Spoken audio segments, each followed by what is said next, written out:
दूर दूर से आए हुए श्रद्धालु श्रोता बंधुओं, धर्मानुरागी सज्जनों, श्रद्धामयी माताओं, भगवान श्याम सुंदर की मंगलमयी कृपा के फलस्वरूप पवित्र कार्तिक मास में गोपाष्टमी के पावन अवसर पर श्रीमद् भागवत महापुराण की मंगलमयी कथा का हम सभी लोग श्रवण लाभ प्राप्त कर रहे हैं। भगवान की जब विशेष कृपा होती है जीव के ऊपर, तो जीव को सत्संग का सौभाग्य प्राप्त होता है। पुत्र पौत्र, धन संपत्ति, सुख दुख, ये हमारे प्रारब्ध का परिणाम है। हमने जो पूर्व में कर्म किए, उन कर्मों का परिणाम सुख दुख,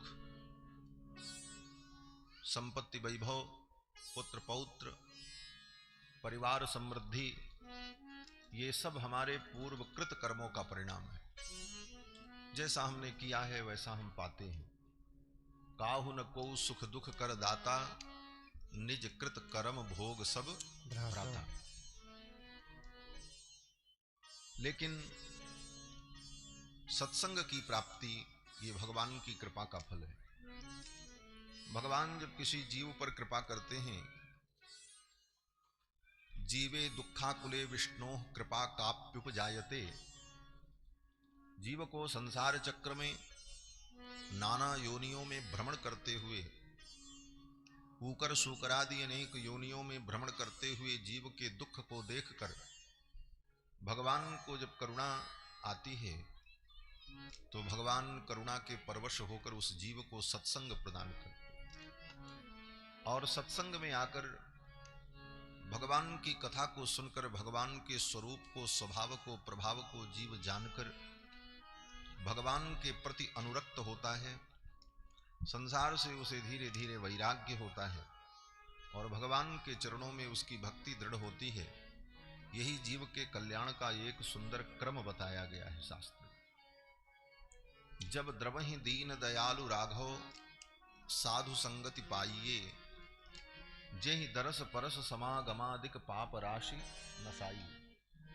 जब भगवान की कृपा और करुणा होती है तो जीव को सत्संग की प्राप्ति होती है। कल के प्रसंग में आप सभी लोगों ने श्रवण किया कि देवर्षि नारद के प्रयास से भक्ति महारानी और ज्ञान वैराग्य तीनों स्वस्थ हो गए, आनंदित हो गए। नारद जी महाराज ज्ञान वैराग्य भक्ति को उपनिषद, गीता, वेद वेदांत सुना करके थक गए, लेकिन ज्ञान वैराग्य ठीक नहीं हुए। तो नारद जी जब सनकादिकों के पास गए और सनक सनंदन सनातन सनत कुमार ने कहा कि श्रीमद् भागवत की कथा सुनकर के ज्ञान वैराग्य भक्ति तीनों ठीक हो जाएंगे, स्वस्थ हो जाएंगे, वो युवा हो जाएंगे, तो नारद जी को बड़ी प्रसन्नता हुई। नारद जी भागवत के विषय में पहले से ही जानते थे। देवर्षि नारद को ही भागवत का प्रथम ज्ञान ब्रह्मा जी ने दिया। भागवत तत्व का ज्ञान भगवान नारायण ने ब्रह्मा जी को दिया, ब्रह्मा जी ने देवर्षि नारद को दिया, और नारद जी ने ही आकर के भागवत का ज्ञान वेदव्यास जी को दिया। और तब वेदव्यास जी ने उसे लिपिबद्ध किया, लिख करके पुस्तक के रूप में प्रकट किया, ग्रंथ के रूप में प्रकट किया। और फिर वेदव्यास जी ने वो ज्ञान अपने पुत्र शुकदेव को दिया।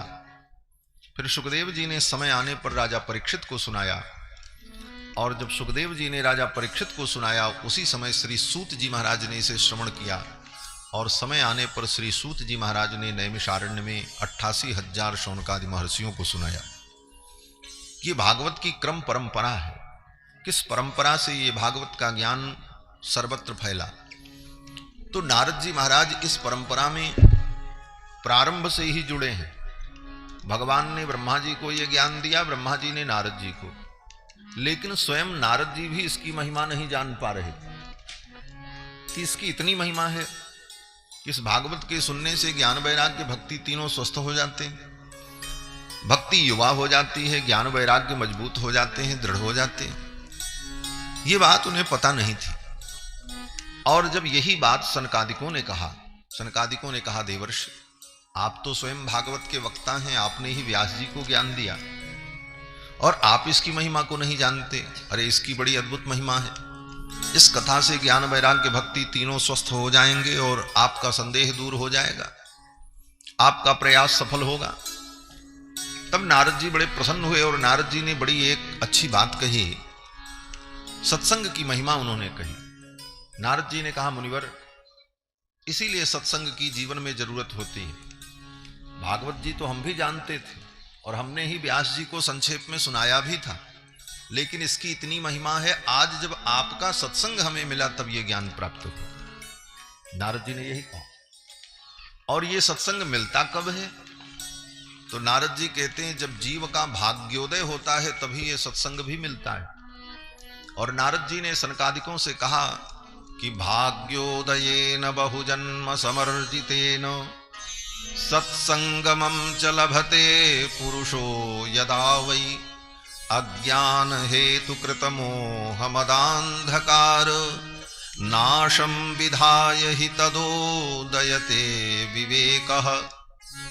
नारद जी कहते हैं, हे मुनिवर, जब जीव का भाग्योदय होता है तो उसे सत्संग की प्राप्ति होती है। आज हमारा भाग्योदय हुआ कि आपका सत्संग हमें मिला और आपने भागवत की महिमा हमें समझा दी। भागवत तो हमारे पास थी, भागवत का ज्ञान भी मुझे था, लेकिन इसकी महिमा इतनी है ये मुझे ज्ञान नहीं था। और जब तक महिमा का ज्ञान न हो तब तक वस्तु रहते हुए भी उस वस्तु का लाभ हमें नहीं मिलता है। आपके जेब में 2000 रुपए की नोट हो, लेकिन आप उसकी महिमा न जानो कि इसका महत्व कितना है, इससे हम क्या क्या कर सकते हैं, क्या क्या खरीद सकते हैं, इससे कोई वस्तु मिल सकती है, इसका ज्ञान अगर नहीं है तो लाल रंग की नोट आप रखे रहो पॉकेट में, पूरी बाजार घूम करके चले आओगे, भूखे प्यासे चले आओगे, कुछ नहीं मिलेगा। लेकिन अगर उसकी महिमा का ज्ञान है तो आप उसका उपयोग करके उसका लाभ प्राप्त कर सकते हैं। लेकिन ये महिमा का ज्ञान तो कोई बतावे तब हो। तो नारद जी कहते हैं कि आपका सत्संग मिला तो भागवत की महिमा हमें समझ में आई कि भाग्योदयेन बहुजन्म समर्जितेन सत्संगमं च लभते पुरुषो यदा वै। जब जीव का भाग्योदय होता है तब उसे सत्संग की प्राप्ति होती है। और सत्संग में आकर के अज्ञान का हेतु जो मोह है, मोह ही अज्ञान का हेतु है। यहां अज्ञान का मतलब अनपढ़ गंवार से नहीं है। आज जो अनपढ़ गंवार शब्द का प्रयोग हम करते हैं, अनपढ़ गंवार का मतलब जिसको अक्षर का ज्ञान न हो, स्कूल विद्यालय न गया हो, वो अनपढ़ गंवार। लेकिन बड़े बड़े स्कूल में जाकर, बड़े बड़े कॉलेजेस में पढ़ करके भी व्यक्ति गंवार होता है, अनपढ़ होता है। अक्षर ज्ञान तो उसे होता है, लेकिन तत्व ज्ञान नहीं होता, सत्य का ज्ञान नहीं होता, ईश्वर का ज्ञान नहीं होता, आत्मा का बोध नहीं होता। इसलिए सब बड़ी बड़ी पढ़ाई पढ़ने के बाद भी वो अज्ञानी है। यहां उस ज्ञान की बात की गई है जिस ज्ञान के द्वारा अपने स्वरूप का बोध हो। यहां उस ज्ञान की बात की गई है जिस ज्ञान के द्वारा परमात्मा के स्वरूप का बोध हो। यहां पर उस ज्ञान की बात की गई है जिस ज्ञान के द्वारा संसार की नश्वरता का बोध हो जाए कि यह संसार नाशवान है। इसलिए कहते हैं कि अज्ञान हेतु कृत मोह मदांधकार। अज्ञान का हेतु क्या है? बोले मोह। हम पढ़ लिख करके भी, बहुत बड़ी बड़ी पदवियों को प्राप्त करके भी मोह में पड़े रहते हैं और उस मोह के कारण हमें अज्ञान बना रहता है। अनेक किताबी ज्ञान तो हो जाता है, पुस्तकीय ज्ञान हो जाता है, यहां तक हम जान जाते हैं जमीन में क्या है, आसमान में क्या है, चंद्रमा पर क्या है, मंगल पर क्या है, ये सब पढ़ लेते हैं। समुद्र के अंदर क्या है, क्या क्या वस्तुएं हैं, शरीर के एक एक पार्ट्स का ज्ञान हो जाता है साइंस पढ़ करके कि शरीर के अंदर कौन कौन से अंग हैं, उनकी प्रक्रिया क्या है, सब ज्ञान। लेकिन स्वयं का ज्ञान नहीं हो पाता कि हम कौन हैं। यही अज्ञान है। कहते हैं ये अज्ञान क्यों है? बोले मोह के कारण। और मोह क्या है? मोह का मतलब संसार की वस्तुओं को, दृश्य पदार्थ को ही हम सत्य मान बैठे, यही मोह है। इस मोह के कारण हम अज्ञान से आवृत होकर वास्तविक तत्व को नहीं जान पाते। लेकिन ये वास्तविक तत्व का बोध कैसे मिले? बोले पहले मोह दूर हो, मोह दूर हो तो अज्ञान दूर हो। और ये कब होगा? कहते हैं जब जीव सत्संग में आएगा तभी होगा। अज्ञान हेतु कृत मोह मदांधकार नाशम विधाय हि तदोदयते विवेकः। और जब मोह अज्ञान इनका नाश होगा तभी विवेक की उत्पत्ति होगी। विवेक क्या है? विवेक का मतलब सही और गलत का ठीक ठीक ज्ञान हो जाना, इसी का नाम विवेक है। इसी को कहा जाता है नीर क्षीर विवेक। दूध और पानी को अलग कर देने की क्षमता। एक पक्षी होता है जिसको हंस कहते हैं। हंस दिखाई नहीं पड़ते, मानसरोवर में रहते हैं, वो बड़े पवित्र वातावरण में रहते हैं। उन हंसों का दर्शन सबको नहीं होता। और उन हंसों की विशेषता क्या होती है? कहते हैं हंस की विशेषता होती है कि एक बर्तन में दूध और पानी मिला करके रख दो, दूध और पानी मिला दो और एक ही बर्तन में रख दो मिला करके, तो हंस उसके अंदर अपनी चोंच डाल करके दूध दूध पी लेगा, पानी पानी छोड़ देगा। कौन सी फिल्टर मशीन लगी है उसके अंदर कि वो दूध पी ले और पानी छोड़ दे? ऐसी कोई मशीन हमारे आपके पास नहीं है। लेकिन परमात्मा ने ऐसी विलक्षण प्रतिभा उसे दी है। उस प्रतिभा का नाम ही विवेक है। विवेक का मतलब जो दूध को अलग कर ले, पानी को अलग कर ले, दूध दूध ले ले, पानी पानी छोड़ दे।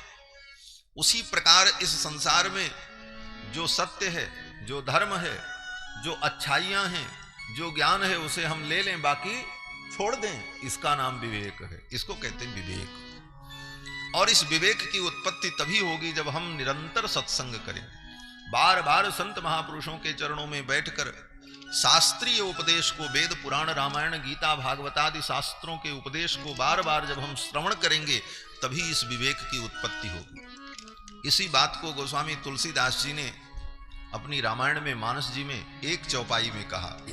मोह सकल बिनु सत्संग विवेक न होई, बिनु सत्संग विवेक न होई। राम कृपा बिनु सुलभ न सोई, राम कृपा बिनु सुलभ न सोई। राम कृपा बिनु सुलभ न सोई, राम कृपा बिनु सुलभ न सोई। बिनु सत्संग विवेक न होई, बिनु सत्संग विवेक न होई, बिनु सत्संग विवेक। बिना सत्संग के इस विवेक की प्राप्ति नहीं हो सकती। बिनु सत्संग विवेक न होई। और सत्संग कैसे होगा? तो आगे की पंक्ति में गोस्वामी तुलसीदास जी महाराज कहते हैं, राम कृपा बिनु सुलभ न सोई। जब तक राम जी की कृपा नहीं होगी तब तक सत्संग सुलभ नहीं होगा। इसीलिए मैंने प्रारंभ में कहा कि भगवान की जब कृपा होती है तभी जीव को सत्संग की प्राप्ति होती है। जब द्रवहि दीन दयालु राघव साधु संगति पाइये, जेहि दरस परस समागमादिक पाप राशि नसाई। तो भगवान की जब कृपा होती है तो जीव को सत्संग की प्राप्ति होती है और तभी जीव को विवेक की प्राप्ति होती है। देवर्षि नारद ने सत्संग की महिमा कही और फिर देवर्षि नारद ने गंगा के तट पर कथा का आयोजन किया। ज्ञान वैराग्य भक्ति आए, कथा सुनकर के तीनों स्वस्थ हो गए। इसी कथा के क्रम में सनक सनंदन सनातन सनत कुमार ने धुंधकारी का उपाख्यान सुनाया कि धुंधकारी जैसा प्रेत भागवत जी की कथा को सुनकर के प्रेत योनि से मुक्त हो गया। और फिर कथा के अंत में गंगा के तट पर जहां कथा हो रही थी, सभी लोगों ने बड़े धूमधाम से भगवान का संकीर्तन किया, भगवान नाम संकीर्तन किया। भगवान की कथा में भगवान नाम संकीर्तन का बहुत बड़ा महत्व है। संकीर्तन से ही कथा प्रारंभ होती है और मध्य में भी संकीर्तन, और जब कथा पूर्ण होती है तब भी संकीर्तन। और भागवत के तो अंत में सबसे अंतिम श्लोक में भी कीर्तन की ही महिमा का वर्णन किया है।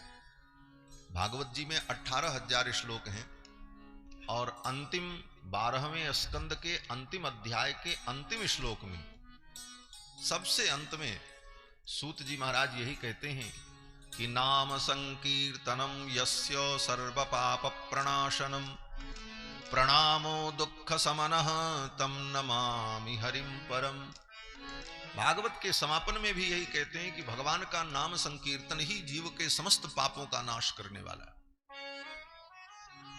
पाप के कारण ही हमारे अंदर सद्बुद्धि नहीं आती, पाप के कारण ही दुर्बुद्धि बनी रहती, पाप के कारण ही दुर्विचार उत्पन्न होते हैं, पाप के कारण ही दुष्प्रवृत्तियां उत्पन्न होती हैं।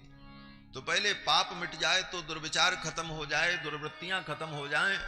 बोले पाप कैसे खत्म हो? बोले पाप को समाप्त करने का एक ही उपाय है, भगवान के नाम का कीर्तन करते रहो। राम ही सुमिरिय गाई राम ही संतत सुनिय राम गुण ग्राम।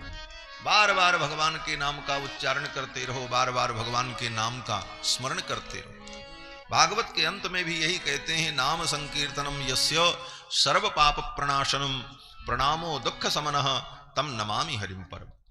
नाम संकीर्तनम यस्य, जिन प्रभु का नाम संकीर्तन सर्व पाप प्रणाशनम, समस्त प्रकार के पापों का नाश करने वाला है। प्रणामो दुख समनः, जिन भगवान को प्रणाम करने पर सारे दुखों का समन हो जाता है। तम नमामि हरिम परम, ऐसे भगवान श्री हरि को मैं प्रणाम करता हूं। तो नाम संकीर्तन की बड़ी महिमा। गंगा के तट पर नारद जी ने जब कथा का आयोजन किया, ज्ञान वैराग्य भक्ति ने श्रवण किया, तो कथा के अंत में वहां कीर्तन हुआ। जब कीर्तन हुआ, बड़े भाव से सब भक्तों ने कीर्तन किया। उस कीर्तन में श्री सुखदेव जी महाराज कहीं से घूमते घूमते आ गए। परिभ्रमण समायातः सुको योगेश्वरस्तदा, परिभ्रमण समायातः, घूमते घूमते कहीं से श्री सुखदेव जी महाराज सुको योगेश्वरस्तदा, सुखदेव जो योग योगेश्वर हैं, परम योगी हैं, वेदव्यास जी के पुत्र हैं, श्री सुखदेव जी महाराज भी वहां आ गए। जब सुखदेव जी आए तो सभी लोगों ने सुखदेव जी को प्रणाम किया। तो सुखदेव जी ने भी एक श्लोक कहा और भागवत की महिमा कह दी। क्या कहा? बोले, निगम कल्पतरोर गलितम फलम शुक मुखादमृत द्रव संयुतम पिबत भागवतम रसमालयम मुहुरहो रसिका भुवि भावुकाः। देखो, ये भागवत जी की कथा बड़ी गंभीर कथा है। इस कथा को धैर्य के साथ सुनेंगे तब बहुत सारी बातें समझ में आएंगी। ये सोचो 10 मिनट सुन लिया, फिर 10 मिनट इधर उधर की बात सोचते रहे, फिर उठ के टहल करके पानी पी के आए, फिर बैठ गए, बोले कुछ समझ में नहीं आएगा भागवत क्या हो। हाँ, सब भागवत भाग जाएगी। इसलिए दत्तचित्त होकर एक एक बातों को कहीं मन इधर उधर न ले जाए, तब ये कथा बहुत कुछ अनुभव कराती है। और यही कथा सुनने का क्रम है।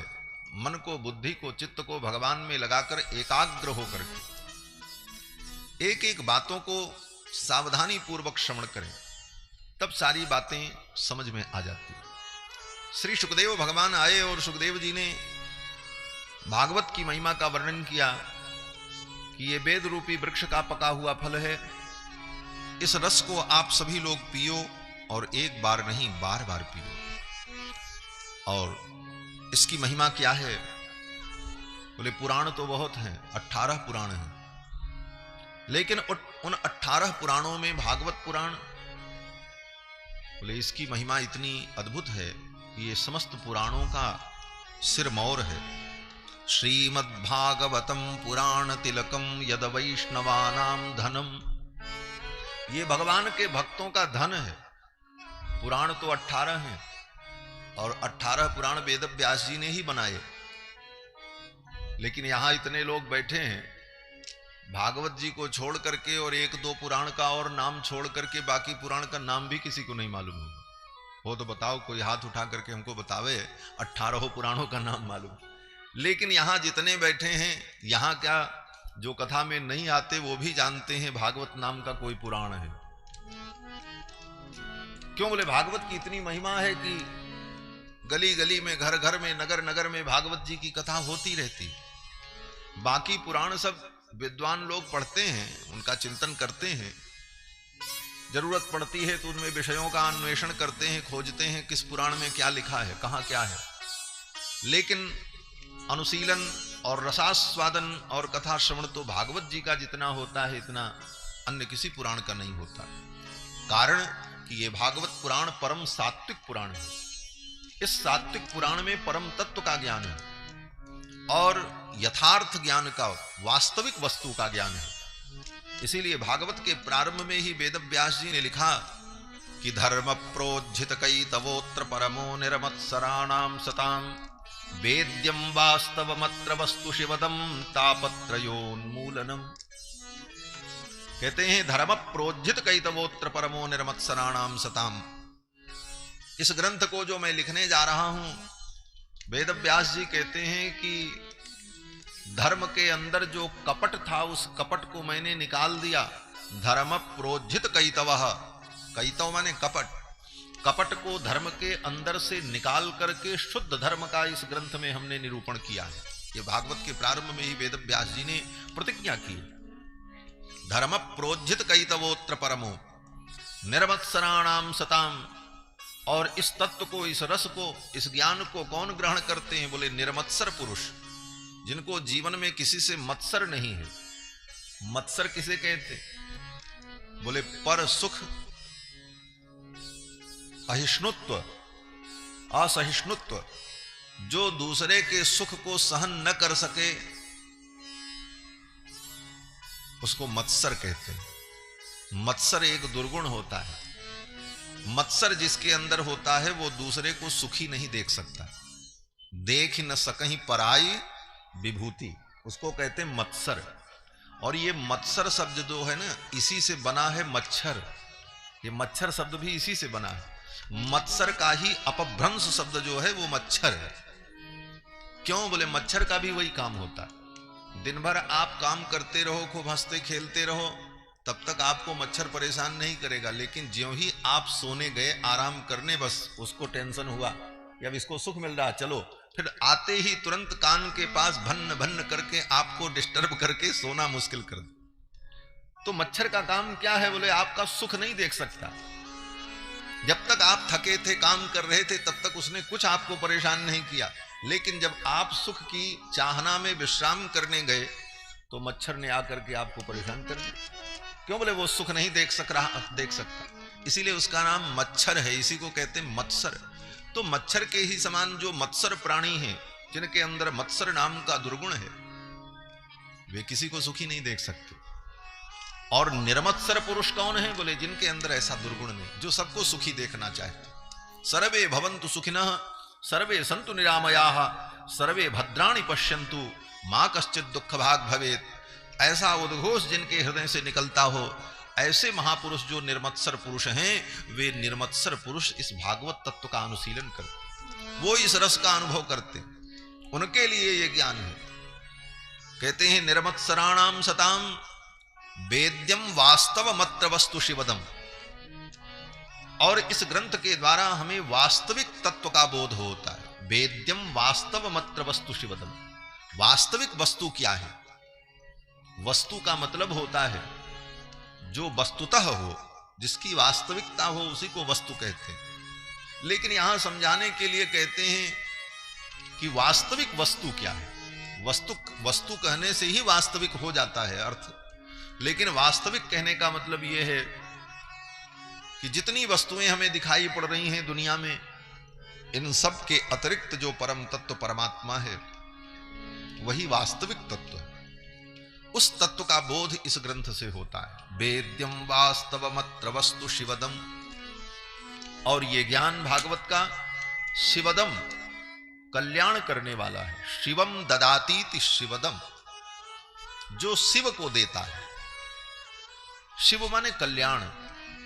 भगवान शंकर का नाम भी शिव इसीलिए है क्योंकि वो कल्याण करते हैं। शिव शब्द का अर्थ कल्याण ही है। तो शिवम कल्याणम, जो कल्याण प्रदान करता है, इसलिए शिवदम।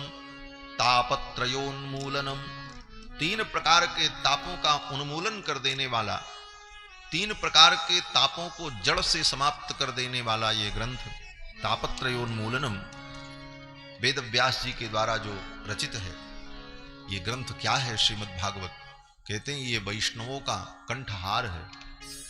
भगवान के जो भक्त हैं, जो वैष्णव हैं, वो इसको अपने कंठ में धारण करते हैं। कंठहार क्या है? बोले कंठ में, गले में सोने की माला और हीरे की माला पहन लेना ये कंठहार नहीं। वास्तविक कंठहार क्या है? बोले हमारे कंठ में भगवान का नाम हो, भगवान की कथा हो, भागवत के श्लोक हो, रामायण गीता के श्लोक हो, रामायण की पंक्तियां हो। यही वास्तव में कंठहार है जो हमारे कंठ को शोभित करता है। नहीं तो गले में तो कुत्ते के भी चैन पहना देते हैं बड़े लोग। हाँ, अमीर लोग अपने कुत्तों को भी सोने की चैन पहना देते हैं। तो सोने की चैन पहन लेने से गले की शोभा नहीं है। वास्तविक शोभा गले की क्या है? बोले जिसके गले में, जिसके कंठ में भगवान का नाम हो, भगवान की कथा हो, सुंदर भगवान के भागवत जी के श्लोक हो, यही इसका भूषण है। तो कहते हैं श्रीमद्भागवतम पुराण तिलकम यद वैष्णवानाम धनम। और ये भागवत पुराण वैष्णवों का, भगवान के भक्तों का धन है। यस्मिन् पारमहंसमेवम् अमलम ज्ञानम परम गीयते। जिस पुराण में परमहंसों का ज्ञान, परमहंसों के लिए जो ज्ञान है, उस अमल ज्ञान का, विशुद्ध ज्ञान का वर्णन किया गया। यत्र ज्ञान विराग भक्ति सहितम नैष्कर्म्यमाविष्कृतम। जिस पुराण में ज्ञान वैराग्य भक्ति के सहित निष्काम धर्म, परम धर्म, भागवत धर्म का निरूपण किया गया, ऐसा भागवत ग्रंथ तच्छृण्वन् प्रपठन् विचारण परो भक्त्या विमुच्येन्नरः। जो इस ग्रंथ को पढ़ता है, जो इस पर विचार करता है, जो इस ग्रंथ का चिंतन करता है, वो माया से मुक्त होकर भक्ति के द्वारा भगवान के चरणारविंद को प्राप्त कर लेता है। ये इसकी महिमा कौन कह रहे हैं? बोले सुखदेव जी कह रहे हैं। वहां गंगा के तट पर घूमते घूमते आ गए। अब सुखदेव जी कह रहे हैं देखो ये रस बड़ा दुर्लभ है। स्वर्गे सत्ते च कैलासे वैकुंठे नास्त्ययम रसः। ये भगवान की कथा का रस, भागवत का रस स्वर्ग में नहीं है। स्वर्ग में बाकी सब रस है, सोम रस है, लेकिन ये रस नहीं। और बाकी अनेक रस हैं, स्वर्ग में सब रस मिलेगा, लेकिन ये भागवत कथा का रस स्वर्ग में नहीं है। ये सुखदेव जी कह रहे हैं स्वर्गे सत्य, सत्य लोक में भी ये रस नहीं है, कैलासे, कैलाश में भी नहीं, वैकुंठे नास्त्ययम रसः। वैकुंठ में भी ये रस नहीं है महाराज। वैकुंठ में भी भगवान की कथा नहीं मिलती। हाँ, इस दृष्टि से कहा वैकुंठ में भी कथा नहीं मिलती। हाँ बोले नहीं मिलती, इसीलिए तो हनुमान जी वैकुंठ नहीं गए। हाँ। जब भगवान श्री राम वैकुंठ जाने लगे अपने समस्त परिकरों को लेकर, कल चर्चा आई थी कि अयोध्यावासिनः पूर्वम यथा रामेण संगताः। जिस प्रकार संपूर्ण अयोध्यावासी राम जी के साथ वैकुंठ गए, तो जब जाने की तैयारी हुई तो राम जी ने सबको बुलाया और कहा देखो भाई कल चलना है, तैयारी कर लो। तैयारी क्या करनी थी, कोई लगेज तो ले नहीं जाना था, वैकुंठ जाना था। वहां तो सब व्यवस्था थी कि कोई कपड़ा बिस्तर पुरिया बांध के जाना, कोई ट्रेन की यात्रा थी, दिव्य यात्रा थी। भगवान ने कहा कल वैकुंठ चलना है। पूर्व सूचना, एक औपचारिकता थी कि चलना है। हनुमान जी आए, हनुमान जी से भी भगवान ने कहा चलना है। हनुमान जी ने कहा कहां चलना है? बोले वैकुंठ चलना है। बोले जरूर चलेंगे, लेकिन एक बात बताइए आप। भगवान ने कहा क्या? हनुमान जी ने कहा वैकुंठ में आपकी कथा कई बजे से होती है, कथा की टाइमिंग क्या होती? तो राम जी ने कहा वैकुंठ में कथा नहीं होती, वैकुंठ में तो हम होते हैं। बोले जहां हम होते हैं वहां हमारी कथा की क्या जरूरत? तो हनुमान जी ने बड़ी विनम्रता से कहा प्रभु मैंने आज तक आपकी किसी आज्ञा का उल्लंघन नहीं किया, लेकिन मैं क्षमा चाहता हूं, मैं वैकुंठ नहीं जाऊंगा। भगवान ने कहा क्यों? बोले वैकुंठ में आप होते हो लेकिन आपकी कथा नहीं होती। भगवान ने कहा ये बात तो है। तो हनुमान जी ने कहा हमको आपकी भी जरूरत है और आपके कथा की भी जरूरत, केवल आपकी नहीं। और कथा की तो इतनी जरूरत है कि आप रहो न रहो लेकिन कथा रहनी चाहिए। क्यों? बोले कथा रहेगी तो आप आ जाओगे, कथा रहेगी तो आप भी मिल जाओगे। और कथा अगर चली गई तो आप भी चले जाओगे हमें छोड़कर। इसलिए मैं तो आपकी कथा को चाहता हूं, क्योंकि मैंने सुना है कि आपका अस्थाई निवास वहां होता है जहां आपकी कथा होती है। नाहं बसामि वैकुंठे योगिनाम हृदयेन च। भगवान स्वयं कहते हैं मैं वैकुंठ में नहीं रहता हूं। नहीं रहता हूं इसका मतलब, बोले वैकुंठ में भी भगवान रहते हैं लेकिन कभी कभी नहीं भी रहते हैं, ये अर्थ है, सर्वदा नहीं रहते। नाहं बसामि वैकुंठे योगिनाम हृदयेन च। और योगियों के हृदय में भी मैं सदा नहीं रहता हूं, भगवान कहते हैं। जब योगी हमारा ध्यान करते हैं तो उनके हृदय में मैं ध्यान में दर्शन देता हूं, और जब ध्यान टूट गया तो फिर वो योगी अपने संसार में रमता है। नाहं बसामि वैकुंठे योगिनाम हृदयेन च। तो नारद जी ने पूछा फिर आप कहां रहते हैं? तो भगवान कहते हैं मद भक्ता यत्र गायन्ति तत्र तिष्ठामि नारद। मेरे भक्त जहां मेरा गुणगान करते हैं, मेरी कथा करते हैं, मैं वहीं रहता हूं। इसलिए जहां कहीं भगवान की कथा होती है भगवान वहीं रहते हैं। भगवान से हनुमान जी ने कहा प्रभु आपकी, बच्चे को हटा दो नहीं कैमरा गिरा देगा। बोलो श्री सीतारामचंद्र भगवान की जय। तो जहां आपकी कथा होती है वहां आप रहते हो। वैकुंठ में आपकी कथा नहीं होती और यहां आपकी कथा होती, इसलिए हम तो यहीं रहेंगे। और हनुमान जी महाराज वैकुंठ नहीं गए, भगवान ने मना भी नहीं किया, भगवान ने कोई आग्रह नहीं किया। भगवान श्री राम ने कहा ठीक है अगर ऐसी बात है तो आप यहीं रहो। कब तक आप रहोगे? हनुमान जी ने कहा जब तक इस पृथ्वी पर एक व्यक्ति भी आपका नाम लेने वाला रहेगा और एक व्यक्ति भी आपकी कथा सुनाने वाला इस पृथ्वी पर रहेगा, तब तक मैं इस पृथ्वी पर ही निवास करूंगा। जिस दिन इस पृथ्वी पर आपका नाम लेने वाला कोई नहीं रहेगा, आपकी कथा सुनाने वाला नहीं रहेगा, उस दिन मैं वैकुंठ आ जाऊंगा। भगवान ने कहा ठीक है। उस समय से हनुमान जी महाराज आज भी इसी पृथ्वी पर विद्यमान हैं और चिरंजीवी हैं। हनुमान जी महाराज चिरंजीवी, चिरंजीवियों में हनुमान जी का नाम है। कृपा परशुरामश्च सप्तैते चिरजीविनः। हनुमान, बलि, व्यास, ये सब चिरंजीवी। तो हनुमान जी महाराज आज भी कथा के लिए ही रुक गए, कथा छोड़ करके नहीं गए, क्योंकि वैकुंठ में ये रस नहीं है। इस रस के लिए हनुमान जी को रुकना पड़ा। और हनुमान जी आज भी क्या करते हैं? बोले यत्र यत्र रघुनाथ कीर्तनम तत्र तत्र कृतमस्तकांजलिम। कहीं भी रघुनाथ जी का कीर्तन हो, भगवान की कथा हो। देखो रघुनाथ का मतलब केवल रघुनाथ मत समझना। रघुनाथ का मतलब भगवान, चाहे वो कृष्ण हो, चाहे नारायण हो, चाहे राम जी हो। ये तो सामान्य व्यक्तियों में भेद दृष्टि होती है, कृष्ण अलग है, राम अलग है, नारायण अलग है। भगवान एक ही है, परम तत्व वही नारायण है, वही कृष्ण है, वही शालग्राम है, वही जगन्नाथ है, वही अयोध्या में रघुनाथ है, वही नरसिंह है। इसलिए भक्त कभी भगवान में भेद बुद्धि नहीं रखता। जो व्यक्ति कृष्ण और राम में भेद बुद्धि रखे उससे बड़ा अपराधी तो दुनिया में कोई हो नहीं सकता महाराज। हाँ, वो बहुत बड़ा अपराधी है महाराज। भगवान श्री राम और कृष्ण में कोई भेद नहीं। भगवान श्री राम ही कृष्ण है, कृष्ण ही राम है। नारायण ही कृष्ण है, कृष्ण ही नारायण है। वही नरसिंह है, वही वामन है। एकम सद्विप्रा बहुधा वदन्ति। एक ही उस परम तत्व को अनेक रूपों में भक्तों ने अनुभव किया है। तो ऐसा नहीं है कि जहां राम जी की कथा हो वहीं हनुमान जी महाराज जाते हैं। यत्र यत्र रघुनाथ कीर्तनम तत्र तत्र कृतमस्तकांजलिम बाष्प बारी परिपूर्ण लोचनम मारुतिम नमत राक्षसांतकम। राक्षसों का अंत करने वाले श्री हनुमान जी महाराज आज भी विराजमान हैं और चारों युग में सदा रहेंगे। चारों युग प्रताप तुम्हारा है प्रसिद्ध जगत उजियारा। तो हनुमान जी महाराज आज भी कथा के लिए ही इस धरामंडल पर विराजमान है। सुखदेव जी कहते हैं ये रस सत्यलोक में नहीं है, कैलाश में नहीं है, वैकुंठ में नहीं है। अतः पिबंतु सद्भक्त भाग्या मामा मुंचित करहचित। इसलिए हे भाग्यशालियों, इस रस को बार बार पियो, इसे मत छोड़ो। क्यों? बोले यहां से जाने के बाद फिर आगे कहीं मिलेगा नहीं, यहीं मिलेगा। बड़ी सुंदर भागवत की महिमा सुखदेव जी ने सुनाई। कीर्तन होने लगा।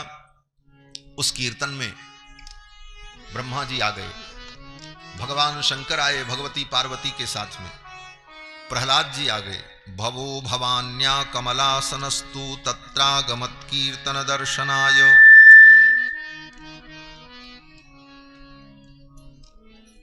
तत्रागमत कीर्तन दर्शनाय, उस कीर्तन का दर्शन करने के लिए ब्रह्मा जी आ गए। भगवान शंकर आए भवानी के सहित गंगा के तट पर। प्रहलाद जी आ गए, हिरण्यकश्यपु के पुत्र प्रहलाद, ये भगवान के परम भक्त हैं। आज भी प्रहलाद जी सुतल लोक में अपने असुरों के साथ निवास करते। प्रहलाद जी आ गए भगवान का कीर्तन देखने के लिए, सुनने के लिए। प्रहलादस्तालधारी, आए तो हाथ के ऊपर हाथ रख करके नहीं बैठे, हाँ, हाथ बांध करके नहीं बैठे। प्रहलाद जी भी कीर्तन में सम्मिलित हो गए। ये नहीं कि वीआईपी गेस्ट बन करके आए हैं चुपचाप बैठे हैं फॉर्मेलिटी में, ना ना। प्रहलादस्तालधारी, प्रहलाद जी करताल बजाने लगे महाराज। और बोले तरल गति तया चोद्धव कांस्यधारी, उद्धव जी आ गए भगवान के परम भक्त, वो कांस्य बाद बजाने लगे। वीणाधारी सुरर्षि, देवर्षि नारद वहां विद्यमान थे, वो अपनी वीणा को बजाने लगे। स्वर कुशल तया राग कर्तार्जुनो भूत, भगवान के परम भक्त अर्जुन आ गए और अर्जुन सुंदर राग अलापने लगे। तब तक लोगों ने देखा देवराज इंद्र भी आ गए, और देवराज इंद्र अपना मृदंग लेकर के आए। देवराज इंद्र का वाद्य है मृदंग। देवराज इंद्र अपना मृदंग बजाने लगे। इंद्रो वादीन मृदंगम, देवराज इंद्र अपना मृदंग वादन करने लगे। इंद्रो वादीन मृदंगम जय जय सुकराह कीर्तने ते कुमाराह, सनक सनंदन सनातन सनत कुमार जो थे वो जय जयकार करने लगे। जय हो जय हो जय हो, इस प्रकार की ध्वनि उत्पन्न होने लगी। देवराज इंद्र मृदंग बजाने लगे। मृदंग की थाप बोल रही थी, वो मरा हुआ चमड़ा बज रहा था, बोल रहा था। क्या बोल रहा था? बोले धिक्ताम धिक्ताम धिक्ताम धिगेताम। इसका अर्थ क्या है? बोले गायक वादकों के लिए तो वो ताल मात्र है, लेकिन भक्तों की परिकल्पना और भावना क्या है? बोले भक्त कहते हैं देखो मरा हुआ चमड़ा भी बोलता है कि अगर तुम भगवान के कीर्तन में, भगवान के भजन में अपने जीवन को नहीं लगाते हो तो धिक्कार है, धिक्कार है, धिक्कार है।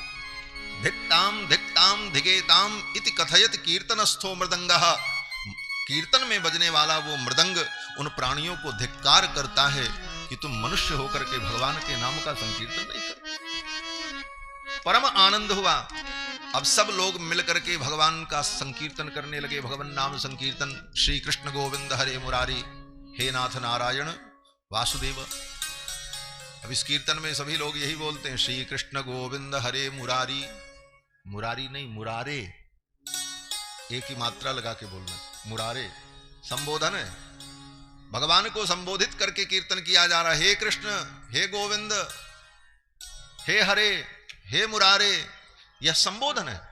समस्त संबोधन पद हैं इसमें। इसी कीर्तन का लोगों ने आनंद लिया, और जब कीर्तन होने लगा तो सुखदेव जी महाराज उठ करके खड़े हो गए। यत्राग्रे भाव भक्ता सरस रचनया व्यासपुत्रो बभूव। व्यासपुत्र श्री सुखदेव भगवान उठ करके खड़े हो गए और नृत्य करने लगे, नाचने लगे। और किस प्रकार नाचने लगे? बोले भगवान के कीर्तन में जो पद्य और पंक्तियां थीं, उन पंक्तियों के भाव को अपनी मुद्राओं के द्वारा प्रदर्शन करने लगे। इसको कहते हैं भाव नृत्य। यत्राग्रे भाव वक्ता सरस रचनया व्यासपुत्रो बभूव। और जब व्यासपुत्र सुखदेव जी नाचने लगे तो भक्ति महारानी भी उठ करके खड़ी हो गई, ज्ञान भी खड़े हो गए, वैराग्य भी खड़े हो गए, और तीनों नाचने लगे। ननर्त मध्ये त्रिकमेव तत्र, त्रिकमेव तत्र ननर्त, तीनों नाचने लगे और परम आनंद हुआ। बड़े धूमधाम से सबने भगवान नाम संकीर्तन किया। श्री कृष्ण गोविंद हरे मुरारे, हे नाथ नारायण वासुदेव। श्री कृष्ण गोविंद हरे मुरारे, हे नाथ नारायण वासुदेव। गोविंद हरे मुरारे, हे नाथ नारायण वासुदेव। श्री कृष्ण गोविंद हरे मुरारे, हे नाथ नारायण वासुदेव। श्री कृष्ण गोविंद हरे मुरारे, हे नाथ नारायण वासुदेव। श्री कृष्ण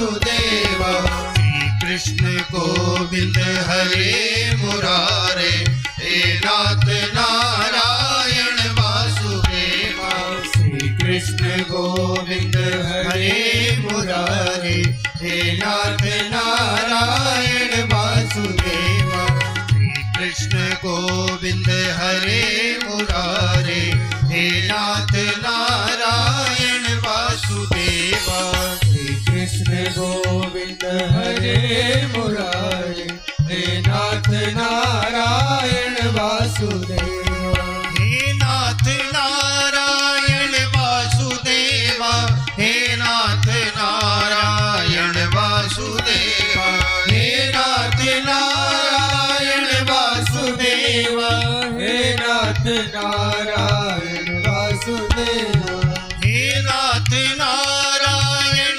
वासुदेव हे नाथ नारायण वासुदेव हे नाथ नारायण वासुदेव हे नाथ नारायण वासुदेव श्री कृष्ण गोविंद हरे मुरारे हे नाथ नारायण वासुदेव श्री कृष्ण गोविंद हरे मुरारे हे नाथ नारायण वासुदेव श्री कृष्ण गोविंद हरे मुरारे हे नाथ नारायण वासुदेव श्री कृष्ण गोविंद हरे मुरारे हे नाथ नारायण वासुदेव श्री कृष्ण गोविंद हरे मुरारे हे नाथ नारायण वासुदेव श्री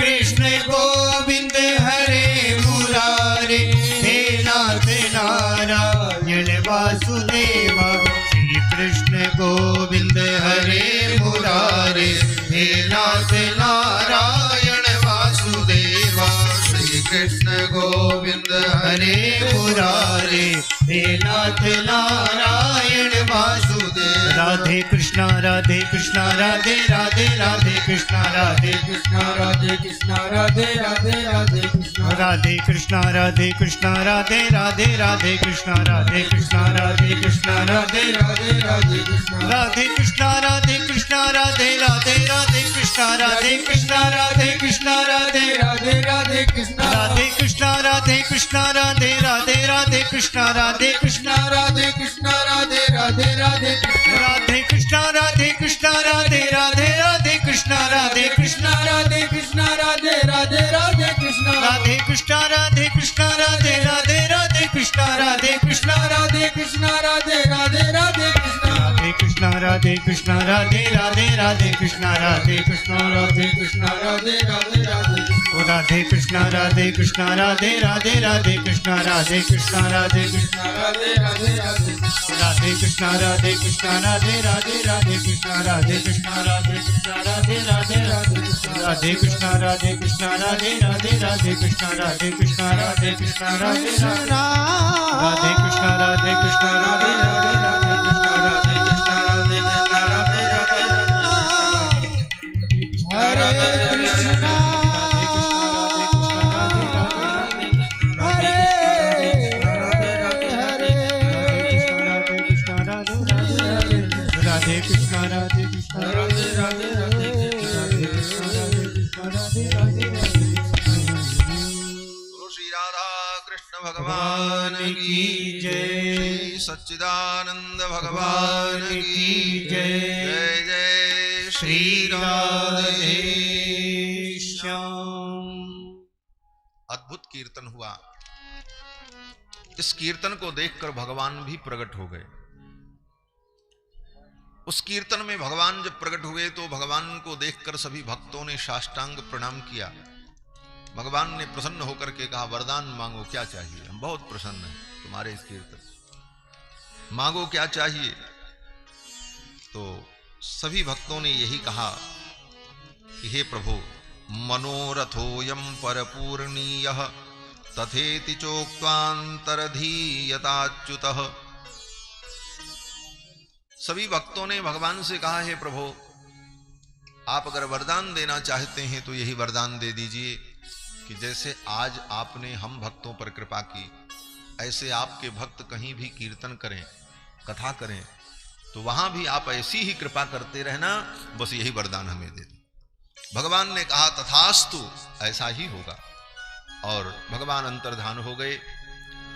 इस भगवान के वचन से हम आप सभी आश्वस्त हैं कि कहीं भी हम भगवान का नाम संकीर्तन करते हैं, भागवत जी की कथा करते हैं, कैसे भी करते हों, जो भगवान ने क्षमता दी है, जो ज्ञान दिया है, लेकिन यह निश्चित है ठाकुर जी किसी न किसी रूप में आकर के हमारे ऊपर कृपा जरूर करते।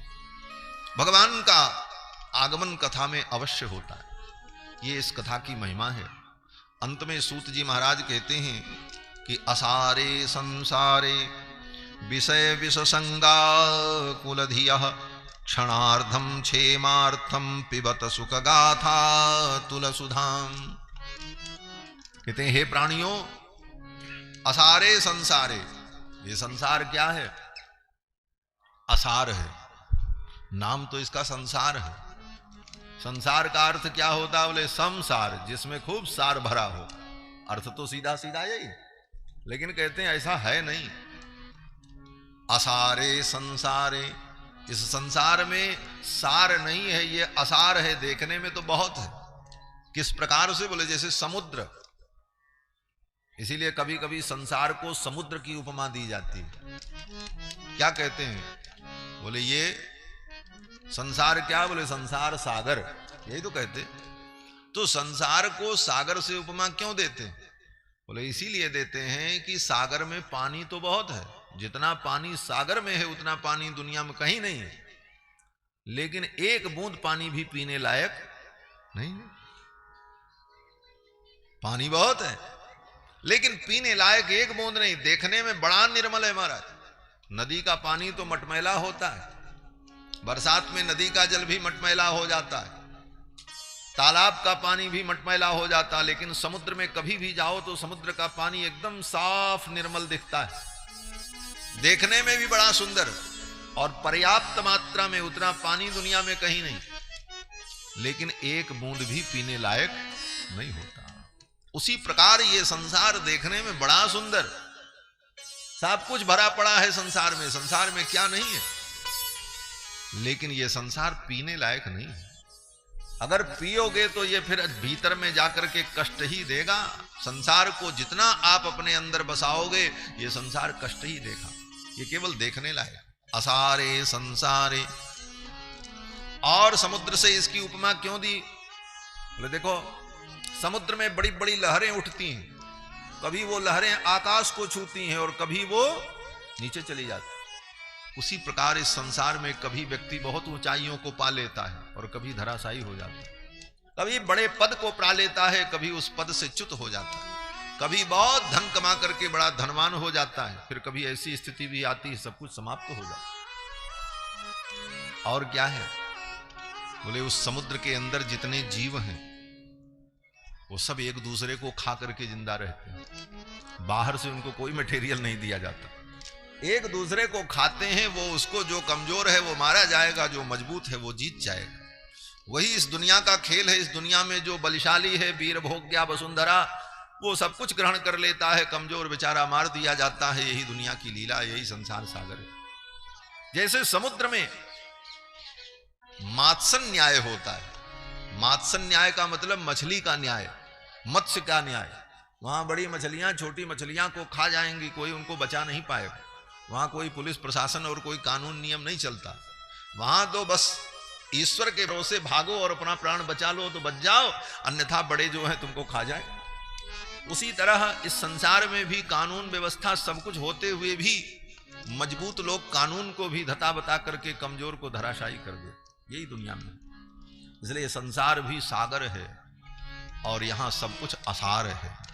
कहते हैं असारे संसारे, इस असार संसार में विषय विषसंगा कुलधियः, विषय और विषयी प्राणियों का संग करके उसमें जो तुम अपनी बुद्धि लगाए हो उस बुद्धि को हटा करके क्षणार्धम क्षेमार्थम, कुछ देर के लिए ही अपने कल्याण के लिए पिबत सुख गाथा तुलसुधाम।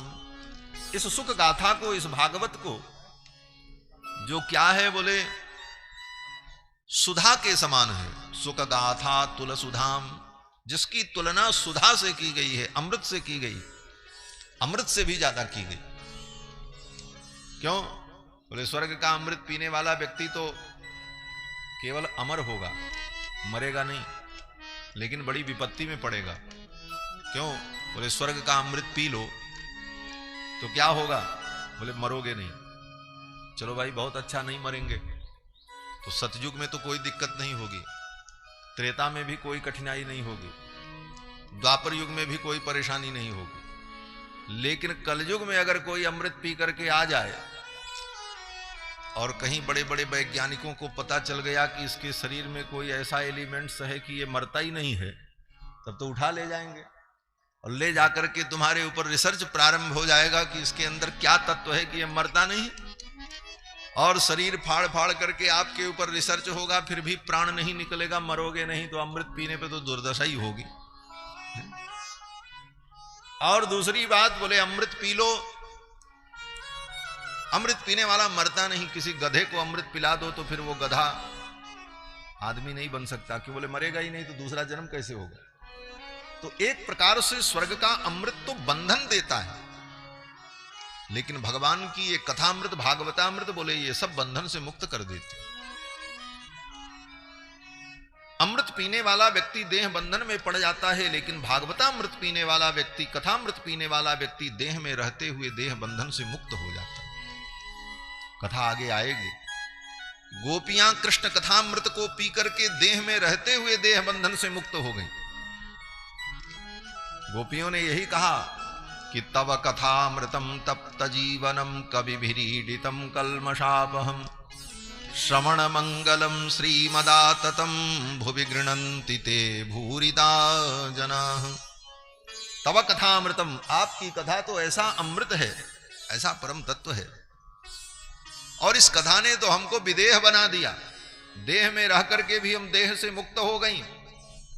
और सुखदेव जी महाराज ने राजा परीक्षित से कहा कि गोपियां कृष्ण का चिंतन करके, कृष्ण की कथा सुन करके, कृष्ण कथामृत को, कृष्ण नामामृत को पी करके देह बंधन से मुक्त हो गई। सद्य प्रक्षीण बंधना जहुर गुणमयम देहम, ये सब भागवत में लिखा। जहुर गुणमयम देहम सद्य प्रक्षीण बंधना, गुणमय देह बंधन को छोड़ करके वो दिव्य स्वरूप प्राप्त करके भगवान के पादारविंद के सन्निधि को प्राप्त कर जाती हैं। कहने का भाव कि भगवान की ये कथा अमृत से भी श्रेष्ठ है। क्षणार्धम क्षेमार्धम पिबत सुख गाथा तुलसुधाम, किमर्थम व्यर्थम भो ब्रजसि कुपथे कुत्सित पथे। वेदव्यास जी कहते हैं किमर्थम व्यर्थम भो, ऐ संसार के प्राणियों, भोमिति संबोधनम, संबोधन करते हैं, हे संसार के प्राणियों, किमर्थम व्यर्थम, क्यों व्यर्थ में इधर उधर दौड़ रहे हो। किमर्थम व्यर्थम भो ब्रजत कुपथे कुत्सित पथे, ब्रजत कुपथे कुत्सित पथे, अनेक मार्ग में, कुत्सित मार्ग में क्यों जा रहे हो। ये कर लें तो कल्याण होगा, ये करें तो कल्याण होगा, कुछ मत करो, केवल भगवान की कथा से।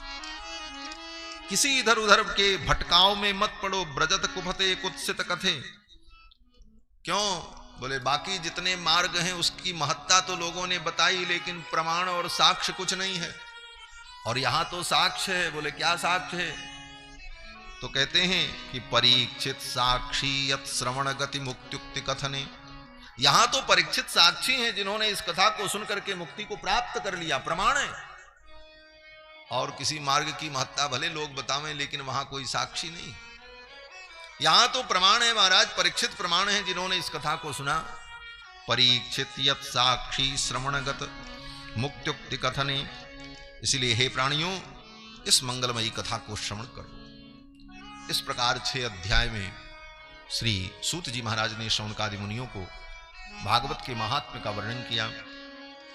फिर भागवत के प्रारंभ में सर्वप्रथम सत्य स्वरूप परमात्मा का ध्यान किया, मंगलाचरण किया।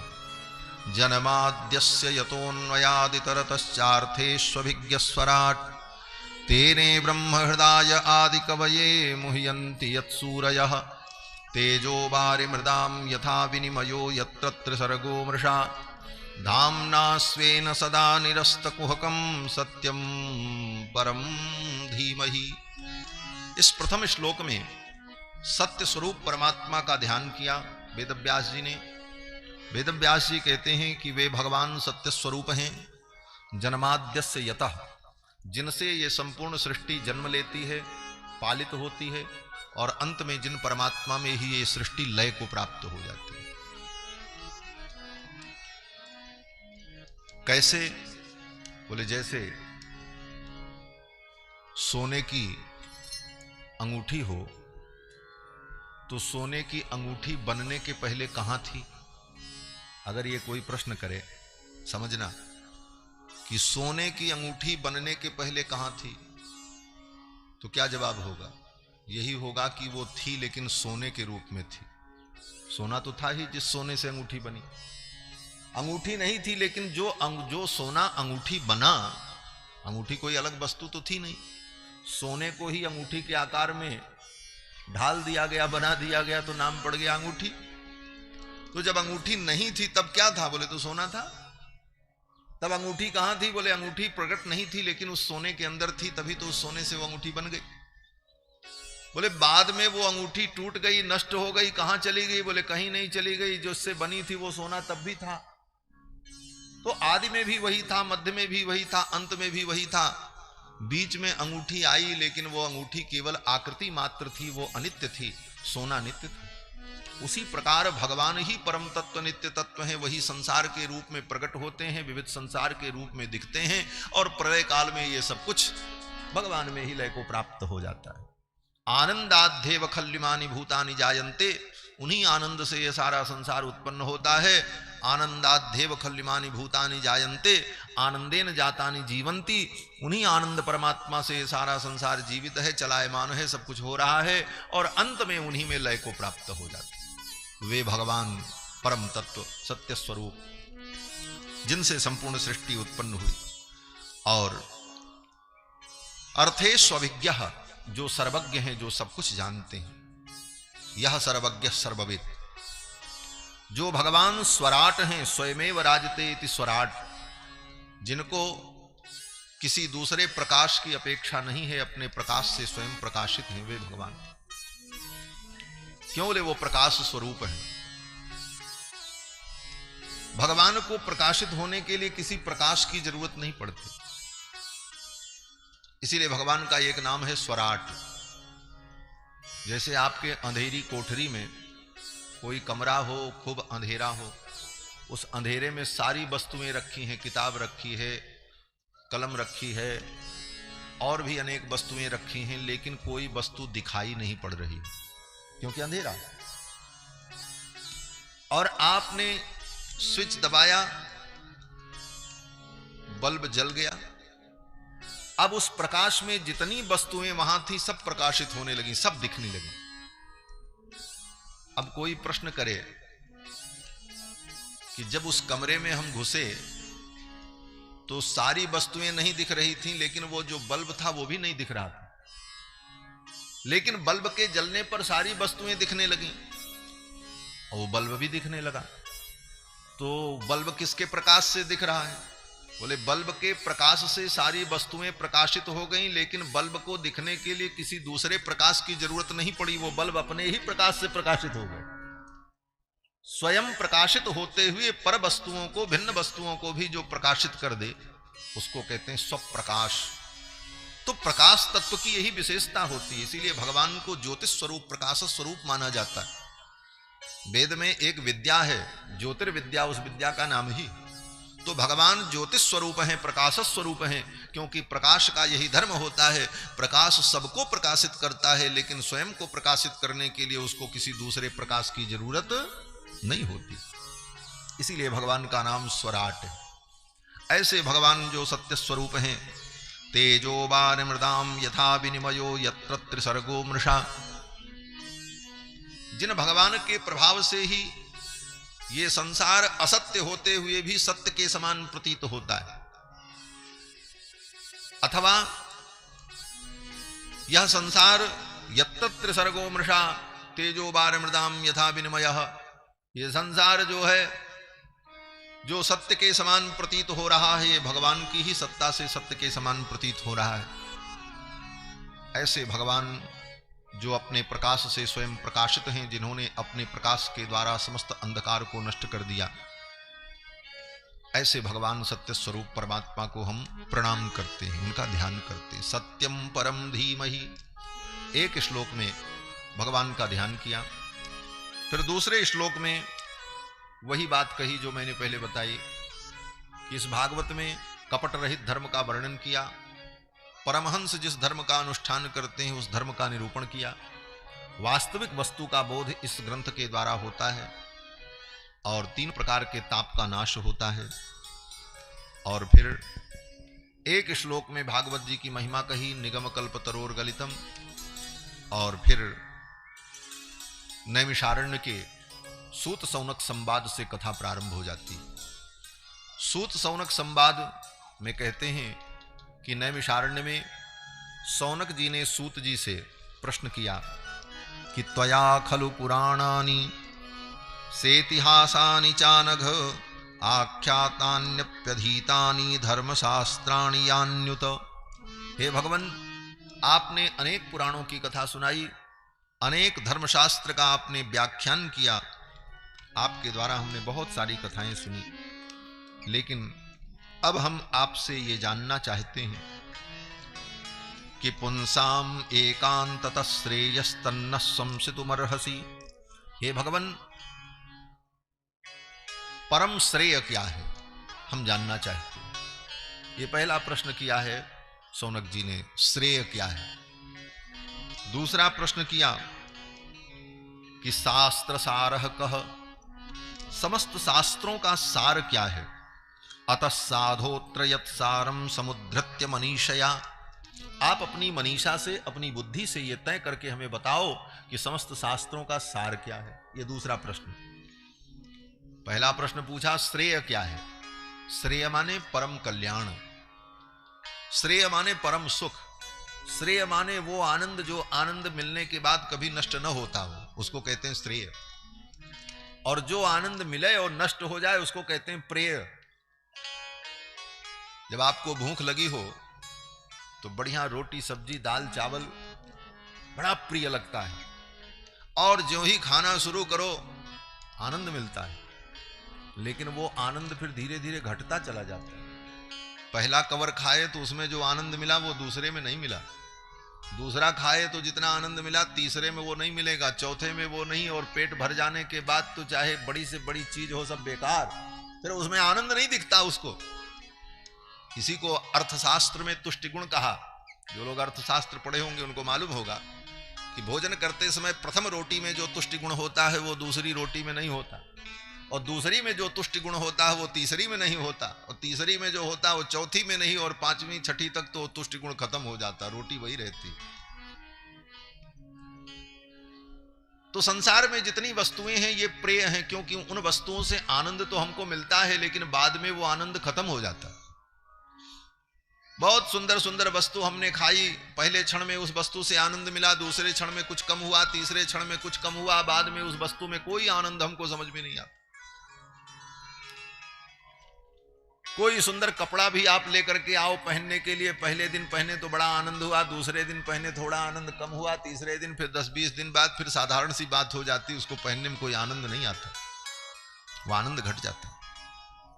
किसी व्यक्ति से आपका बहुत प्रेम हो, जब तक वो मिले ना तब तक उसके लिए बहुत व्याकुलता, मिल जाए तो बड़ा सुख, लेकिन फिर धीरे धीरे धीरे धीरे वो सुख कम होने लगता। यही संसार की निस्सारता है। कहते हैं ये प्रेय है। और श्रेय क्या है? बोले श्रेय वो है जो आनंद मिले और फिर वो कभी आनंद समाप्त न हो, उत्तरोत्तर वो आनंद सदा बढ़ता ही जाए। वो आनंद कौन है? बोले वो परम आनंद भगवान ही श्रेय है, परम तत्व है। तीसरा प्रश्न किया कि स्वावतार प्रयोजनम, भगवान के अवतार का प्रयोजन क्या है, भगवान अवतार क्यों लेते हैं। चौथा प्रश्न किया किम कर्म, अवतार लेकर के भगवान कौन कौन से कार्य करते हैं। और पांचवा प्रश्न किया केवताराश्च, भगवान के कितने अवतार हैं। और छठवां प्रश्न किया कि भगवान जब अपनी लीला को पूर्ण करके चले जाते हैं तो स्वाम काष्ठाम अधुनोपेते धर्मक्कम शरणम गतः, धर्म किसकी शरण में रहता है, धर्म का आश्रय कौन है। इन 6 प्रश्नों के करने पर इन 6 प्रश्नों के उत्तर में ही सूत जी ने शौनकादि मुनियों को कथा सुनाना प्रारंभ किया। सर्वप्रथम श्री सूत जी महाराज ने भगवान सच्चिदानंद को प्रणाम किया। सच्चिदानंद रूपाय विश्वोत्पत्त्यादि हेतवे तापत्रय विनाशाय श्री कृष्णाय वयं नुमः। भगवान सच्चिदानंद को, कृष्ण भगवान को प्रणाम किया, गुरु जी को प्रणाम किया, अपने गुरु श्री सुखदेव जी को, और फिर नारायण को प्रणाम करके, नर को प्रणाम करके, नारायणं नमस्कृत्य नरं चैव नरोत्तमं देवीं सरस्वतीं व्यासं ततो जयमुदीरयेत्। भगवान नारायण को, नर को, देवी सरस्वती को प्रणाम करके, व्यास जी को प्रणाम करके कथा प्रारंभ की। यही नियम है। कहते हैं नारायणं नमस्कृत्य, नारायण को प्रणाम करके, नरम चैव नरोत्तमम, नर को प्रणाम करके, देवीं सरस्वतीं व्यासम, देवी सरस्वती को और व्यास जी को प्रणाम करके, ततो जय मुदीरये, उसके बाद जय का वर्णन करना चाहिए। जय माने क्या? बोले जय माने महाभारत और 18 पुराण। महाभारत और 18 पुराण का एक नाम है जय। तो भगवान नर नारायण को, देवी सरस्वती को और व्यास को प्रणाम करके ही महाभारत और 18 पुराण की कथा प्रारंभ करनी चाहिए। नारायणं नमस्कृत्य नरं चैव नरोत्तमं देवीं सरस्वतीं व्यासं ततो जयमुदीरयेत्। और फिर श्री सूत जी महाराज कहते हैं कि मुनयः साधु पृष्टोहम भवद्भिर्लोकमंगलम। हे महात्माओं, हे मुनियों, आपने बहुत सुंदर प्रश्न किया है।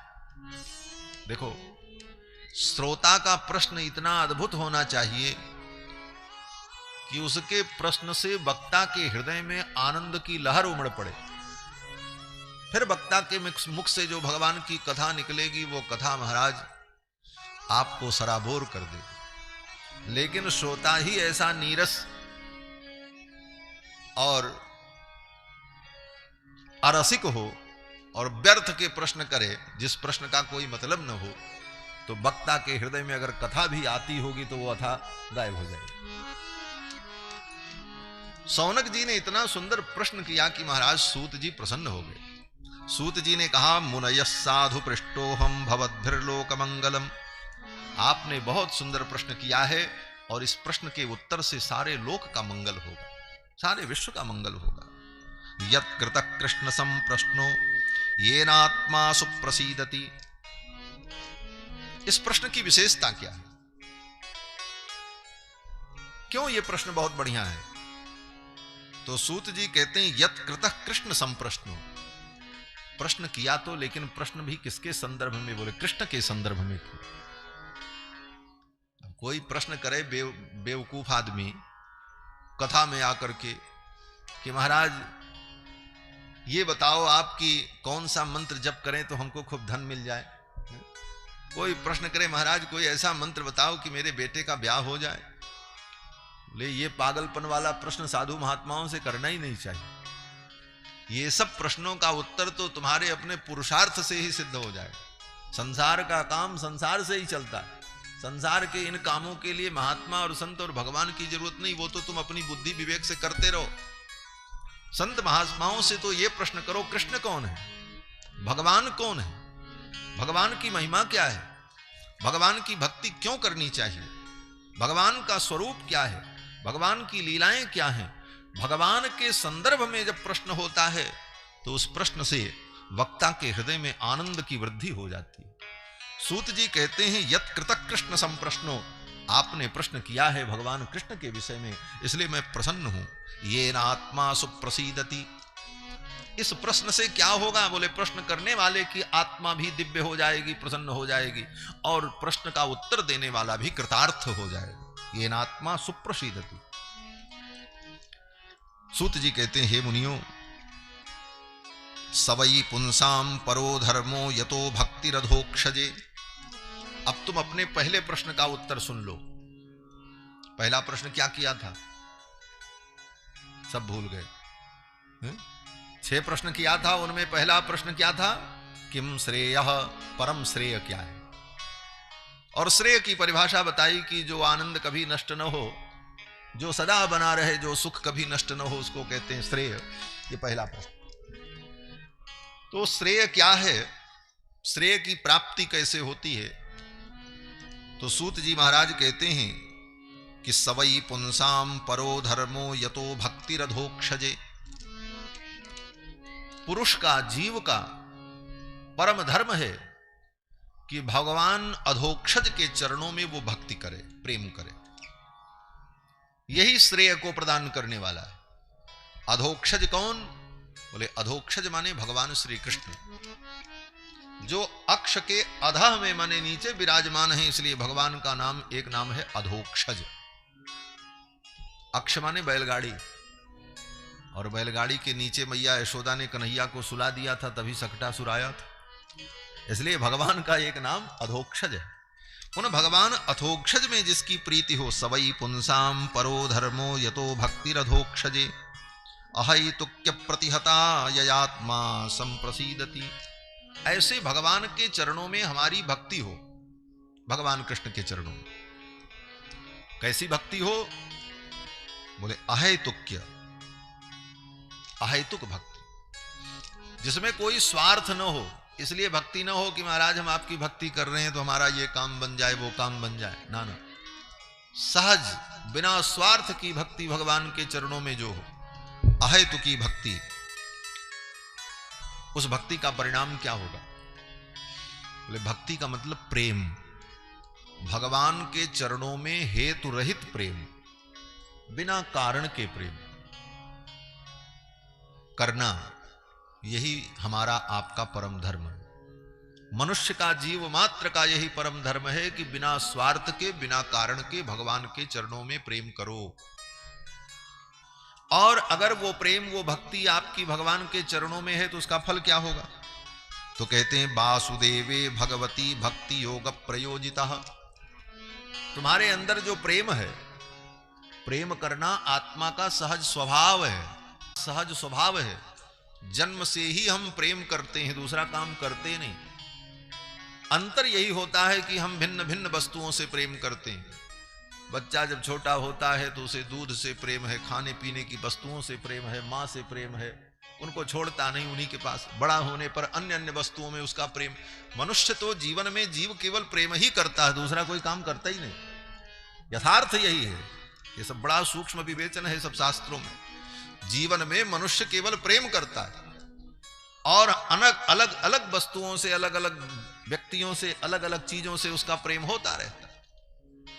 ये प्रेम की धारा चलती रहती है, लेकिन जिससे वो प्रेम करता है वो सब प्रेम उसका टूटता जाता है, क्योंकि वो वस्तुएं नाशवान है। वेद व्यास जी कहते हैं प्रेम करना तुम्हारा स्वभाव है, लेकिन निस्वार्थ प्रेम,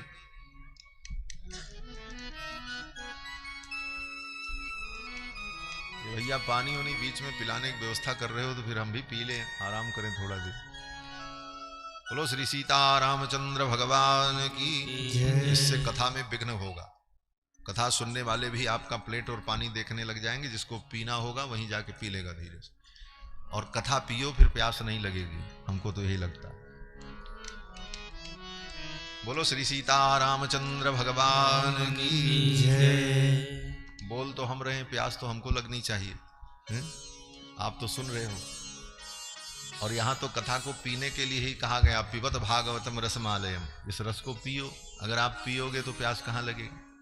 और अगर प्यास लगती भी है तो ऐसा करो, कल से एक प्लास्टिक की बोतल अपने अपने बगल में रख लेना, और जब जिसको जरूरत लगे धीरे से पी लेना। क्योंकि कोई पानी लेकर के आपको आएगा, पिलाएगा, तो अगल बगल वाले भी ध्यान आकर्षण होगा और कथा में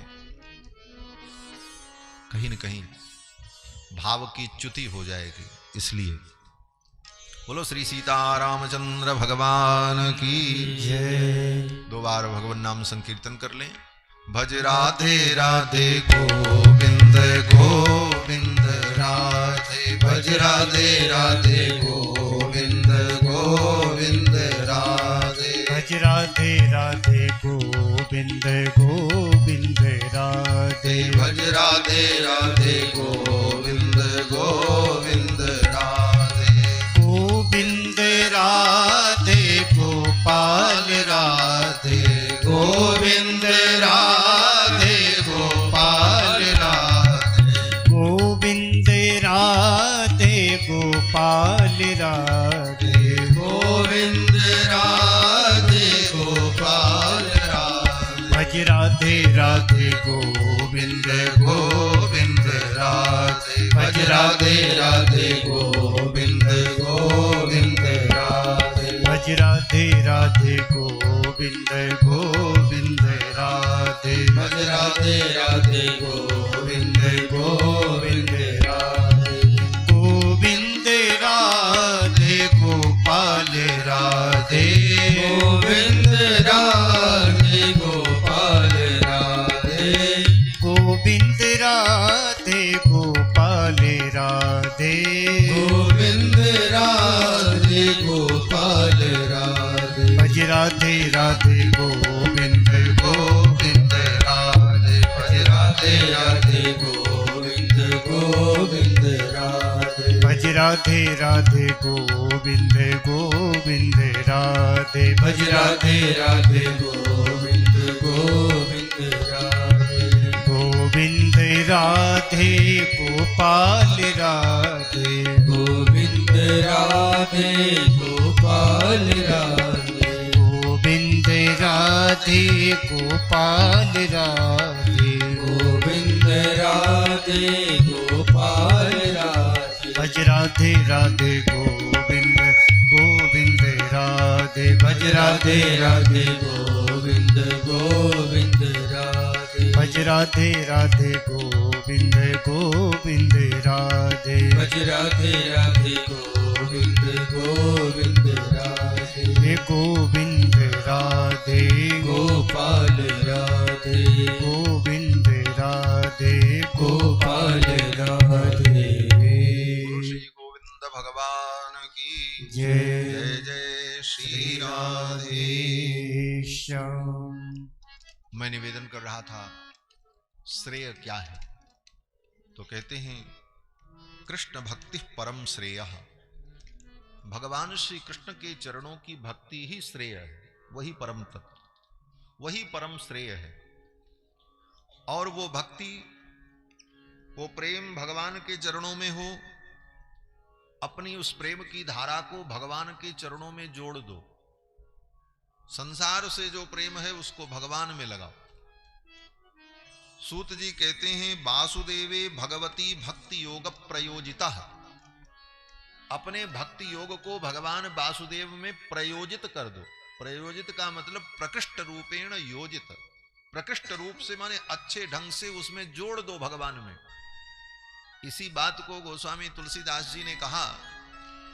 भगवान श्री राम कहते हैं जननी जनक बंधु सुत दारा तन धन भवन सुहृद परिवारा सबकी ममता ताग बटोरी मम पद मनहि बांध बर डोरी। जननी जनक बंधु सुत दारा, ये सर्वत्र जो हमारी ममता है वो ममता बटोर कर भगवान के चरणों में भक्ति योग प्रयोजिता। भगवान वासुदेव के चरणों में इसको हम जोड़ दें। वासुदेवे भगवती भक्ति योग प्रयोजिता। तो ये हमारा जो प्रेम है यही भक्ति है। और इस भक्ति को हम भगवान से जब जोड़ देंगे, एक बड़ा सुंदर भाव हमारे आचार्य चरण कहते थे, भक्ति प्रयोजिता भगवती। भगवान में इस भक्ति को जोड़ दो। जोड़ने का मतलब गठबंधन कर दो। बोले गठबंधन क्या होता? बोले जैसे ब्याह होता है, स्त्री का पुरुष से ब्याह होता कि नहीं होता? तो भक्ति क्या है? बोले भक्ति तो स्त्री है। और भगवान? बोले भगवान परम पुरुष है। अपनी भक्ति को भगवान से जोड़ दो, ब्याह कर दो, गठबंधन कर दो। वासुदेवे भगवती भक्ति योग प्रयोजिता। बोले जब गठबंधन हो गया, भक्ति को भगवान से जोड़ दिया, भक्ति का ब्याह कर दिया भगवान से, बोले अब क्या होगा? बोले ब्याह होने के बाद क्या होता है? बोले लड़के बच्चे होते हैं। बोले अब इसके लड़के बच्चे होंगे। बोले क्या लड़का होगा? तो कहते हैं संसार में जो ब्याह होता है तो ब्याह के 9 महीने बाद, 10 महीने बाद, साल भर बाद कहीं बालक बालिकाओं का जन्म होता है। लेकिन आपने अपनी भक्ति का भगवान से अगर विवाह कर दिया तो कहते हैं जनयत्याशु वैराग्यम ज्ञानम च यदहैतुकम।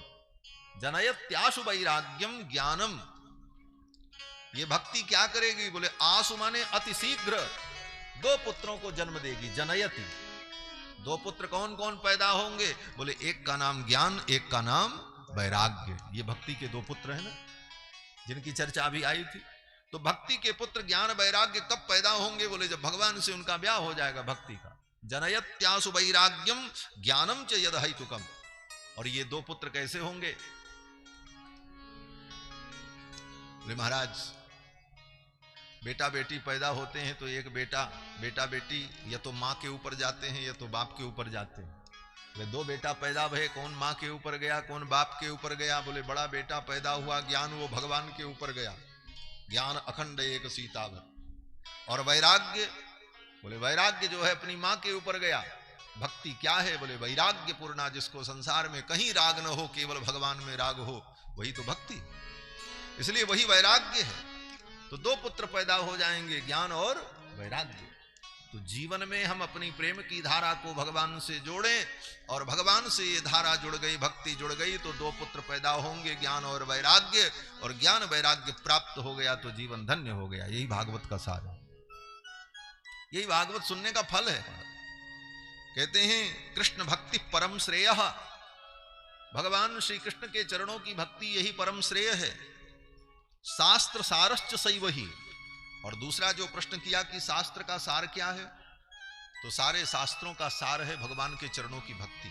बस सब कुछ पढ़ने का फल, वेद पढ़ लो, उपनिषद पढ़ लो, रामायण पढ़ लो, गीता पढ़ लो, सब पढ़ लिख करके समझने के बाद अंत में करना क्या है? बोले भगवान के चरणों की भक्ति।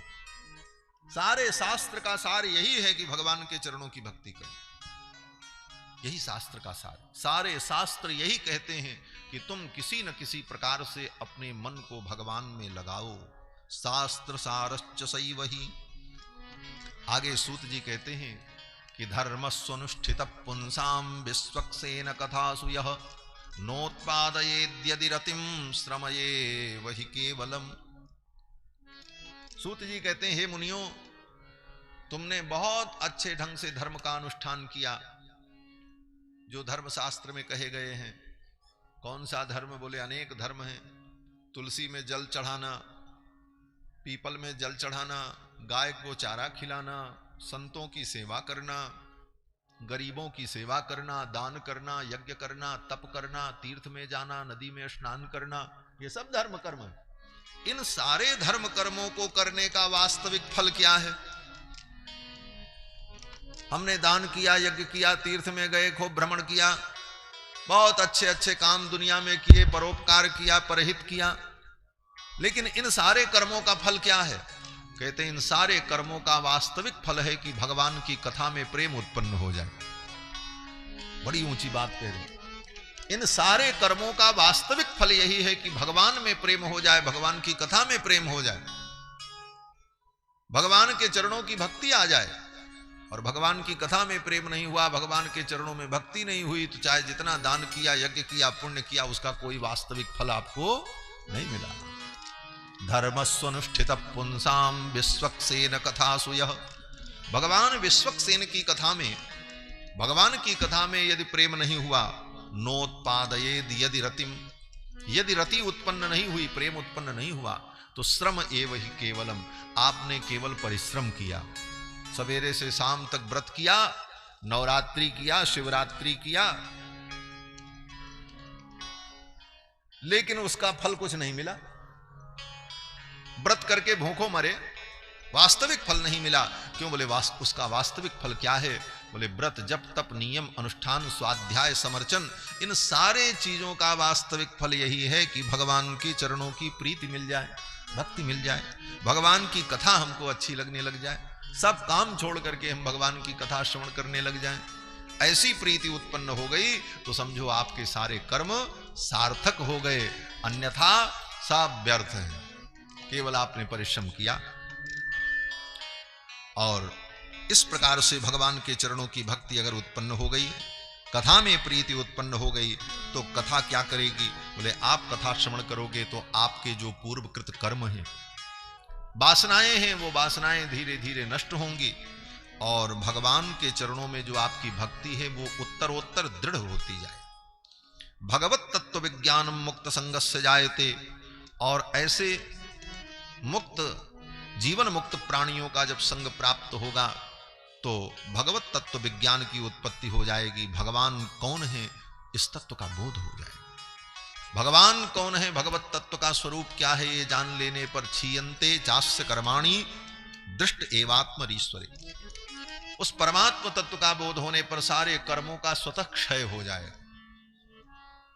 इसी को वेदांत में कहा क्षीयन्ते चास्य कर्माणि दृष्टे तस्मिन् परावरे। उसी वेद वाक्य का यहां पर अक्षरशः वेदव्यास जी ने प्रयोग किया है।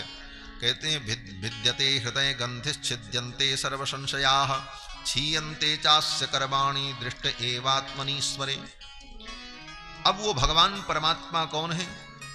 कहते हैं कि सत रज तम, इन तीन गुणों का आश्रय लेकर के भगवान ही तीन रूपों में प्रतिभाषित होते हैं।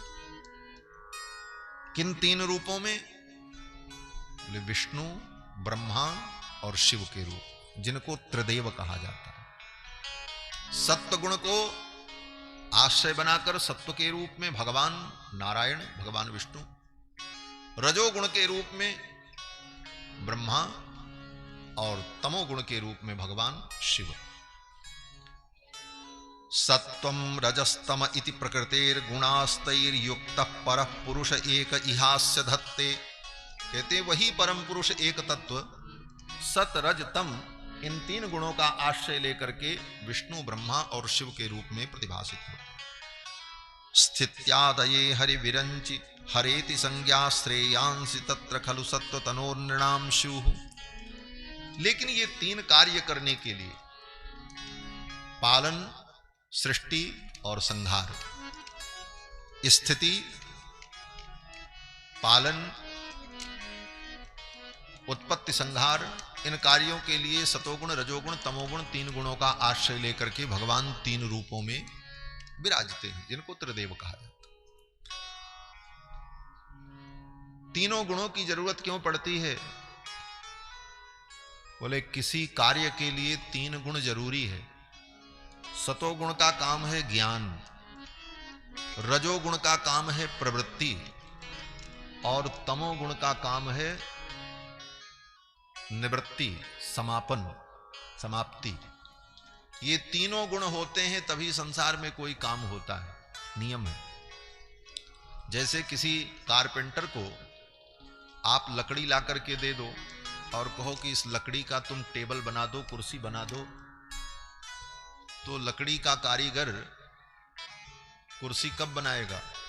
बोले पहले उसके अंदर सतोगुण हो। सतोगुण माने ज्ञान।